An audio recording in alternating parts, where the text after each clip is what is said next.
안녕하세요. 삼성증권 투자 컨설팅팀 안도영입니다. 투자 컨설팅팀 부동산 파트에서는 2020년 부동산 시장 리뷰와 함께 올해 부동산 시장 전망에 대해서 간략히 정리해 보려 합니다. 먼저 지난해 주택시장에 대해서 이야기해 보도록 하겠습니다. 작년 주택시장은 정부의 강한 부동산 정책에도 KB 주택 매매가격지수 기준 전국 8.35%, 서울 10.7%의 상승을 보였습니다. 네, 이상하다고요? 매매 가격 지수는 체감상의 가격 변동폭보다 실제 변동폭이 적기 마련인데요. 그래서 최근에는 실거래가 변동률이나 평균 주택가격 변동률과 같은 지표를 더 많이 인용하고 있긴 합니다. 그래도 과거와의 추세 비교를 위해 이 통계도 여전히 유효하다고 할 수가 있겠는데요. 아무튼 해당 통계 기준으로도 수도권은 대세 상승기였던 2006년 이후 최대 상승률을 보였습니다. 하반기 들어서는 광역시만이 아니라 기타 지방을 포함해서도 수도권과 함께 상승한 것으로 나타났는데요. 여기서 좀 주의 깊게 봐야 할 사항이 있습니다. 바로 서울과 그 외 지역의 주택가격 변동이 서로 다른 모습을 보였는데요. 서울은 중저가 주택이 고가 주택보다 더 많은 상승률을 보였고, 지방은 고가 주택의 가격이 더 많이 올랐습니다. 이는 서울 고가주택의 가격 부담과 함께 보유세 강화 기조, 대출 규제 등으로 인하여 고가주택에 대한 투자 수요보다는 실거래가 위주의 중저가 주택들이 수요가 늘었다고 해석할 수 있을 것 같은데요. 이와 반면 서울 대비 수급 상황이 괜찮았던 타 지역에서는 선호 지역의 인기주택이 더 많은 상승을 보였던 것이죠. 그리고 작년 7월 거래량도 통계 작성 이후 월 최대 거래량을 보여줬는데요.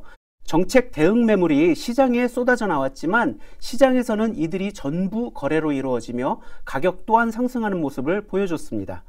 매매뿐 아니라 증여도 역대 최다 수준이었는데요. 양도소득세 절세 목적의 증여뿐 아니라 다주택자가 보유주택을 시장에 팔기보다는 세대분리 및 증여를 통한 주택수 줄이기 목적의 증여도 상당수 있었던 것으로 판단됩니다. 자, 그럼 올해 주택시장 전망에 대해서 이야기를 해볼까요? 정책적인 요인 외에 시장에서는 주택 가격을 결정하는 다른 주요 요인들을 좀 살펴보도록 하겠습니다. 일단 공급적인 측면인데요. 최근 분양가 상한제로 인해서 실제 시장 가격과 분양 가격의 차이가 많이 나게 되면서 주택 구매 대기 수요들이 청약 시장으로 몰리게 되었는데요. 이에 청약 경쟁률이 치솟게 되면서 청약에 떨어지시게 되시는 분들이 매매 시장으로 다시 유입되는 것 같습니다. 3개 신도시 사전 청약 등이 빨리 진행이 되어서 이런 이슈들이 조금이라도 좀 해소되었으면 하는 바람입니다. 입주 물량의 경우에도 정부와 민간의 예측이 좀 다르긴 하지만 전년 대비 전반적으로 줄고 있다는데 이견은 없는 듯한 상황으로 보이네요. 전국적으로는 세종시를 제외하고는 거의 모든 곳에서 입주 물량이 줄어들 것으로 예상됩니다.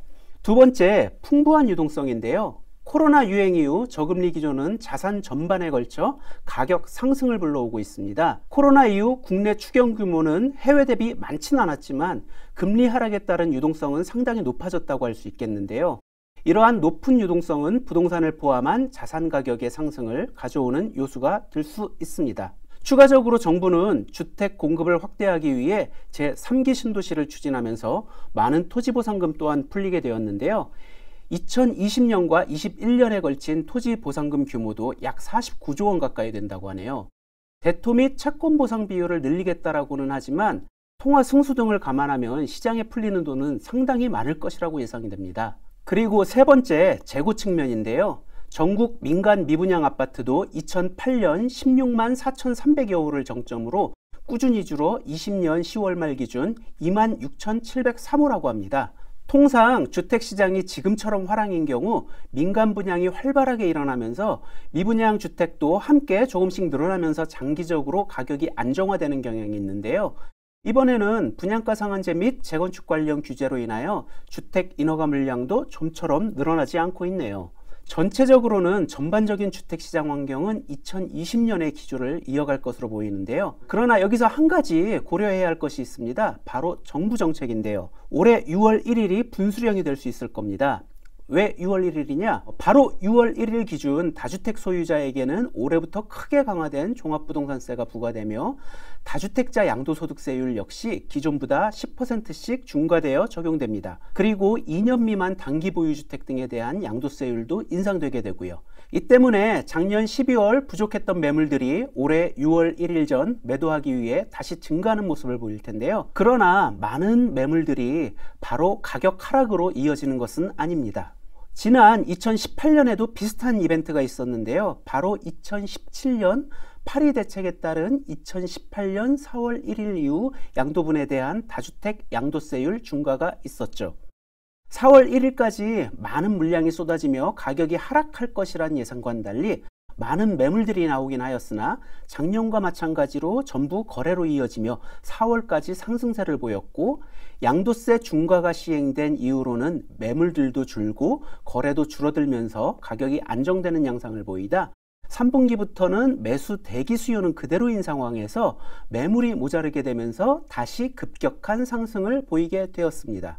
물론 올해는 보유세 인상이라는 또 다른 요인이 있어서 완전히 동일한 양상을 보이진 않을 수 있을 텐데요. 하지만 여전히 종합부동산세 영향을 상대적으로 덜 받는 중저가 주택의 상승 기조는 하반기에도 지속될 것으로 예상됩니다. 자, 그럼 상업용 부동산 시장에 대해서도 간략히 알아보도록 하겠습니다. 소위 꼬마 빌딩이라고 이야기하는 중소형 빌딩 거래 시장의 경우 주택 시장 대비 데이터가 많지 않긴 하지만 리얼티 코리아의 3분기 시장 보고서에 따르면 서울에서는 전년도 동기 대비 약 47%의 거래량이 증가하였다고 합니다. 정부에서는 지난 2018년 10월부터 가계 대출 증가 속도를 낮추고자 RTI를 통해 부동산 임대업에 대한 대출 한도를 제한하기 시작하였는데요. 그런데 코로나 유행 이후 금리가 하락하면서 이자 비용 부담이 줄어들게 되자 이 RTI가 느슨하게 작동하게 되었습니다.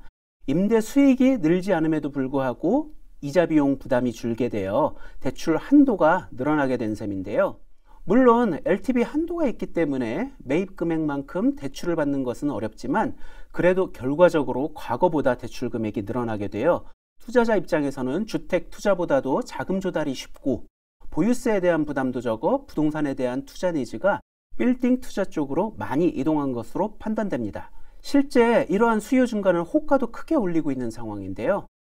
그럼에도 불구하고 투자에 있어 유의할 점이 있습니다. 연말 들어 사회적 거리두기 등 자영업자의 상황이 점점 안 좋아짐에 따라 공실 증가, 임대료 연체와 하락이 염려되는 상황인데요. 통계적으로 살펴본다면 오피스 빌딩의 경우 공실률 증가가 크게 눈에 띌 만큼 늘어난 상황은 아니지만 상가의 경우 중대형, 소형, 집합상가 모두에서 작년 연초 대비 공실률이 증가하는 것으로 나타납니다.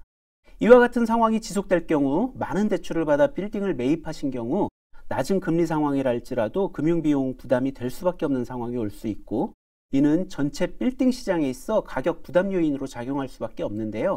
빌딩 투자에 앞서 임차인이 현 코로나 유행 상황에서 영향을 어느 정도 받는 업종인지, 황금성이 좋은 입지인지의 여부 등을 따져 투자하셔야 될 것 같습니다. 네, 여기까지 올해 부동산 시장에 대하여 간략하게 알아보았는데요. 전반적으로 풍부한 유동성을 기초로 다양한 종류의 자산 가격이 상승하고 있는 중이지만 주택만큼은 정부의 여러 정책이 잘 작동하여 모든 분들이 주거 걱정을 좀 덜 수 있는 그런 환경이 만들어졌으면 좋겠네요. 여기까지 삼성증권 투자 컨설팅 팀 안도영이었습니다. 감사합니다.